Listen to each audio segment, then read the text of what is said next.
Hello students, Vinita's Hindi class में आपका स्वागत है। आज हम पढ़ने जा रहे हैं कक्षा 10 की पुस्तक स्पर्श भाग 2 का पाठ 5, जिसका शीर्षक है पर्वत प्रदेश में पावस। यह कविता प्रकृति के चितेरे सुमित्रानंदन पंत द्वारा रचित है। तो पढ़ते हैं कि पंत जी ने किस प्रकार प्रकृति का मानवीकरण किया है। लेट्स स्टडी पर्वत प्रदेश में पावस।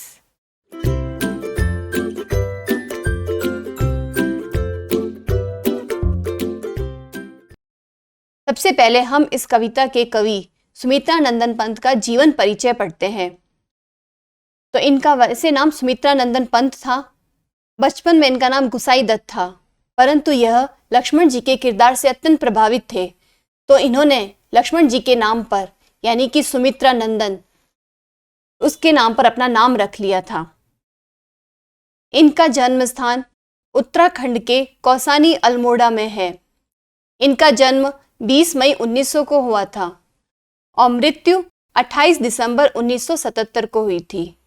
इन्होंने कई रचनाएं लिखी, जिसमें मुख्यतः वीणा, पल्लव, युगवाणी, स्वर्ण किरण और लोकायतन रही है। इनकी भाषा सरल हिंदी रही है।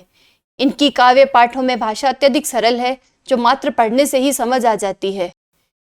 इन्हें कई पुरस्कारों से सम्मानित किया गया, जिसमें ज्ञानपीठ पुरस्कार, पद्म भूषण पुरस्कार, साहित्य अकादमी पुरस्कार और लोकायतन पर सोवियत लैंड नेहरू पुरस्कार मिले हैं। जीवन परिचय के बाद अब हम पढ़ते हैं इस पाठ का परिचय।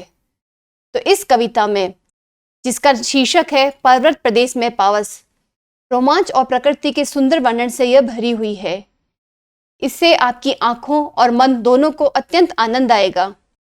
सुमित्रानंदन पंत की बहुत सारी कविताओं को पढ़ते हुए ऐसा ही लगता है जैसे आप किसी सुंदर पर्वतीय जगह पर पहुंच गए हो, जहां दूर दूर तक पहाड़ ही पहाड़ हो और झरने बह रहे हो और आप बस वहीं रहना चाह रहे हो। प्रकृति का इतना अधिक सुंदर वर्णन वे इसलिए कर पाए क्योंकि उन्होंने अपना समय प्रकृति के साथ बहुत बिताया।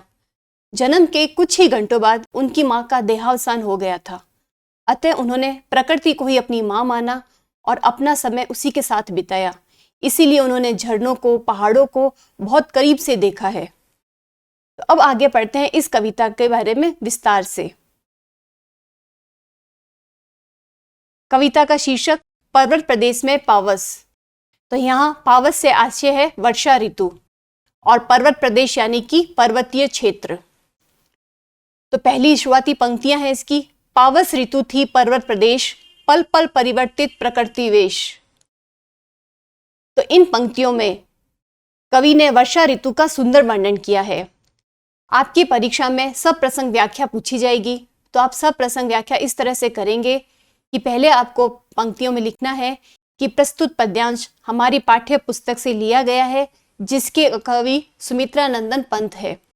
उसके बाद आप काव्यांश को देखकर उसमें किसका वर्णन किया गया है उसके बारे में एक वाक्य में बताएंगे।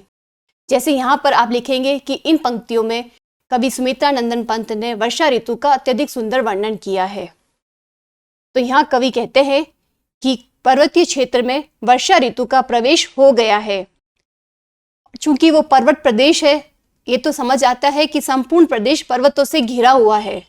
पर्वतों से घिरा होने के कारण ही उसे पर्वतीय प्रदेश कहते हैं। फिर पल पल परिवर्तित प्रकृति वेश। तो यहाँ वर्षा ऋतु में बादलों की उमड़ घुमड़ के कारण प्रकृति प्रत्येक क्षण अपना रूप परिवर्तित कर रही थी। पर्वतीय प्रदेशों में बादलों की आवाजाही अत्यधिक रहती है। तो बादल कभी घटा के कारण अंधकार हो जाता है, तो कभी बादलों के हटने से प्रदेश चमकने लगता था। इस प्रकार क्षण प्रति क्षण प्रकृति अपना रूप परिवर्तित कर रही थी। अगली पंक्तियां हैं। मेखलाकार पर्वत अपार, अपने सहस्त्र दृक् सुमन फाड़, अवलोक रहा है बार बार, नीचे जल में निज महाकार। तो पहले हम इसके कठिन शब्द देख लेते हैं ताकि काव्यांश को समझने में सही रहेगा। यहाँ मेखलाकार से आशय है करदनी के आकार के पहाड़ की ढाल। कठिन शब्द नीचे दे रखे हैं। अपार यानी कि जिसकी कोई सीमा ही न हो, सहस्त्र अर्थात हजारों, और दृक् सुमन यानी कि फूल रूपी आंखें। अवलोक रहा है बार बार, अवलोकना यानी कि देखना, देख रहा है, और महाकार यानी कि विशाल आकार। कठिन शब्द के बाद अब हम पढ़ते हैं इसकी व्याख्या। तो यहाँ हम सप्रसंग व्याख्या लिखेंगे तो वैसी पंक्ति लिखेंगे कि ये सुमित्रा नंदन पंत द्वारा लिखित है और इसमें कवि ने पहाड़ के बारे में वर्णन किया है। पहाड़ के आकार की तुलना यहाँ कवि ने कर्दनी अर्थात कमर में बांधने वाले आभूषण से की है। और कर्दनी से क्यों की है? क्योंकि कर्दनी जो कमर में आभूषण पहना जाता है उसकी संरचना भी इसी तरीके से होती है, जैसे पीछे चित्रांकन किया गया है पहाड़ों का टेढ़ा मेढ़ा, कर्दनी भी वैसी ही होती है। तो कवि ने पहाड़ के आकार की तुलना कर्दनी अर्थात कमर में बांधने वाले आभूषण से की है। आगे कवि लिखते हैं, अपने सहस्त्र दृग सुमन फाड़। तो कर्दनी के आकार वाले पहाड़ अपनी हजारों पुष्प रूपी आंखें फाड़ कर क्या कर रहा है? अवलोक रहा है बार बार, नीचे जल में निज महाकार, कि नीचे जल में अपने विशाल आकार को देख रहे हैं। यानी कि पहाड़ अपनी आंखें फाड़ फाड़ कर नीचे जल में अपने आकार को देख रहे हैं। तो यहाँ पर्वत पर उगे हुए फूल है वह नेत्रों के समान लग रहे हैं। तो यहाँ दृक् सुमन से आशय पर्वत के फूल है। आगे है, जिसके चरणों में पला ताल, दर्पण सा फैला है विशाल। तो इस पंक्ति में कवि ने तालाब के बारे में बताया है कि तालाब किसके जैसा लग रहा है? दर्पण यानी कि शीशा या आईने के समान लग रहा है। पीछे चित्रांकन में देखें कि पहाड़ है, पहाड़ के नीचे तालाब है। जब ये पहाड़ तालाब में देखता है तो ऐसा लग रहा है जैसे वह अपने आप को देख रहा है, तालाब दर्पण जैसा लग रहा है। तो पहाड़ ने जिस तालाब को अपने चरणों में पाला है वह तालाब पहाड़ के लिए विशाल आईने का काम कर रहा है। क्या लग रहा है? दर्पण सा फैला है विशाल, मानो यह तालाब उसके चरणों में पला हुआ है और दर्पण जैसा विशाल है। काव्यांश की अगली पंक्तियां हैं, गिरी का गौरव गाकर झरझर, मद में नस नस उत्तेजित कर, मोती की लड़ियों से सुंदर, झरते हैं झाग भरे निर्झर। तो यहाँ गिरी से आशय है पर्वत और गौरव से आशय सम्मान, मद यानी कि मस्ती आनंद, और निर्झर अर्थात झरना। तो इस पद्यांश में कवि ने झरने की खूबसूरती का वर्णन किया है। कवि कहते हैं कि मोतियों की लड़ियों जैसे लग रहे हैं फेन भरे हुए सुंदर झरने, और वो झरझर की आवाज करते हुए बह रहे हैं। गिरी का गौरव गाकर झरझर, मद में नस नस उत्तेजित कर, ऐसा लग रहा है कि वे पहाड़ों का गुणगान कर रहे हैं। जो झरनों की जो आवाज आ रही है, उसकी जो करतल ध्वनि है, उससे ऐसा लग रहा है कि वे पहाड़ों की महिमा मंडन कर रहे हैं। और उस आवाज से नस नस में उत्साह और प्रसन्नता भरी जा रही है। आगे की पंक्तियों में कवि ने वर्णन किया है पर्वत पर उगे हुए वृक्षों का। गिरिवर के उर से उठ उठकर उच्च आकांक्षाओं से तरुवर, है झांक रहे निर्भव नभ नभ पर, अनिमेष अटल कुछ चिंता पर।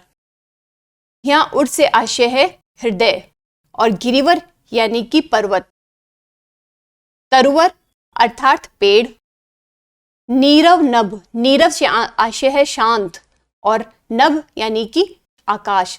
एक साथ इसका वर्णन करें तो शांत आकाश। अनिमेष एकटक या निरंतर। तो यहाँ ऊंचे पर्वत पर अनेक वृक्ष उगे हुए हैं। कवि की कल्पना देखिए, गिरिवर के उर से उठ उठकर, तो पर्वत पर जो वृक्ष लगे हुए हैं ये वृक्ष ऐसे लग रहे हैं मानो ये पर्वतराज के हृदय में उठने वाली महत्वाकांक्षाएं हो, और ये पहाड़ों के हृदय से उठ उठकर अनेकों पेड़ ऊंचा उठने की इच्छा लिए हुए है झांक रहे नीरव नभ पर, अनिमेष अटल कुछ चिंता पर, और ये एकटक दृष्टि से स्थिर होकर शांत आकाश को देख रहे हैं मानो वे किसी चिंता में डूबे हुए हो, अर्थात वे हमें निरंतर ऊंचा उठने की प्रेरणा दे रहे हैं। अगली पंक्तियां हैं काव्यांश की, उड़ गया अचानक लो भूधर, फड़का अपार पारद के पर। तो यहाँ भूधर से आशय है पहाड़, और पारद के पर यानी कि पारे के समान धवल या सफेद और चमकीले पंख। तो इस पद्यांश में कवि ने वर्णन किया है कि तेज बारिश के बाद मौसम ऐसा हो गया कि घनी धुंध छा गई है और मानो पहाड़ कहीं उड़ गए हो, अर्थात गायब हो गए हो। वह पर्वत बादलों के अनेक पर फड़फड़ाने के कारण न जाने कहां छुप गया, अर्थात आकाश में अत्यधिक संख्या में बादल घिर आए और वह पर्वत उन बादलों की ओट में छुप गया है। जैसे पूरी तरह सब जगह बादल छा गए हैं और ऐसा लग रहा है कि कहीं पर्वत उड़ गया हो, जबकि वह उड़ा नहीं है, वह बादलों की ओट में छुप गया है। रव शेष रह गए हैं निर्झर, है टूट पड़ा भू पर अंबर। धस गए धरा में सभय शाल, उठ रहा धुआं जल गया ताल। इस धुंधमय वातावरण में कवि ने आगे वर्णन किया है। पहले हम शब्दार्थ देखें। रव शेष, रव शेष से आशय है केवल आवाज का रह जाना। निर्झर झरना, अंबर अर्थात आकाश, और भू यानी कि धरती या पृथ्वी। सभय या भय के साथ या डर के साथ, ताल तालाब। तो अब इसका वर्णन पढ़ते हैं कि इस धुंधमय वातावरण में जब सब कुछ छिप गया, पूरी जगह जब धुआं धुआं सा लग रहा है, तब सब कुछ छुप गया है, केवल झरने के स्वर सुनाई दे रहे हैं। है टूट पड़ा भू पर अंबर, ऐसा प्रतीत हो रहा है मानो धरती पर आकाश टूट पड़ा है। तो इस वजह से क्या हुआ, धस गए धरा में सभय शाल। तो इस वातावरण में शांत स्वभाव वाले शाल के वृक्ष भी डर कर धरती के अंदर धस गए हैं। और उठ रहा धुआं जल गया ताल। तो इस वातावरण में धुंध को देखकर ऐसा लग रहा है मानो यह धुंध नहीं है, बल्कि क्या है, तालाब के जलने से उठने वाला धुआं है। तो ऐसा लग रहा है कि तालाब जल गया है, उसमें से धुआं निकल रहा है और इस वजह से शाल के वृक्ष भी डर कर धरती के अंदर धस गए हैं। धरती पर आकाश ही टूट पड़ा है, सब कुछ छिप गया है, केवल झरने के स्वर सुनाई दे रहे हैं। अब आगे पढ़ते हैं काव्यांश के बारे में। अंतिम पंक्तियां। यूं जलदयान में विचर विचर, था इंद्र खेलता इंद्रजाल।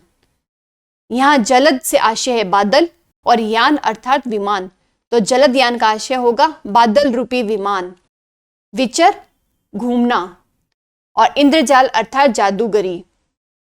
तो यहां ऐसा लग रहा है, यूं जलदयान में विचर विचर, था इंद्र खेलता इंद्रजाल, कि इंद्र देवता जो कि हमारे पौराणिक कथाओं में बारिश के देवता माने जाते हैं, वे बादल रूपी विमान में घूम रहे हैं और एक जादू का खेल दिखा रहे हैं। कभी धुंध आ रही है, कभी प्रकाश आ रहा है, कभी बादल बरस रहे हैं। तो इंद्र अपना बादल रूपी विमान लेकर इधर उधर जादू का खेल दिखाता हुआ घूम रहा है। कवि ने ऐसा इसलिए कहा है क्योंकि प्रकृति नृत्य प्रति नवीन क्रीड़ाएं कर रही है। तो स्टूडेंट्स, पर्वत प्रदेश में पावस कविता की व्याख्या यहाँ पूर्ण होती है। इनके प्रश्नोत्तर के लिए हमारा अगला वीडियो जरूर देखें और हमारा चैनल लेट्स स्टडी को सब्सक्राइब जरूर करें। Thank you and all the best.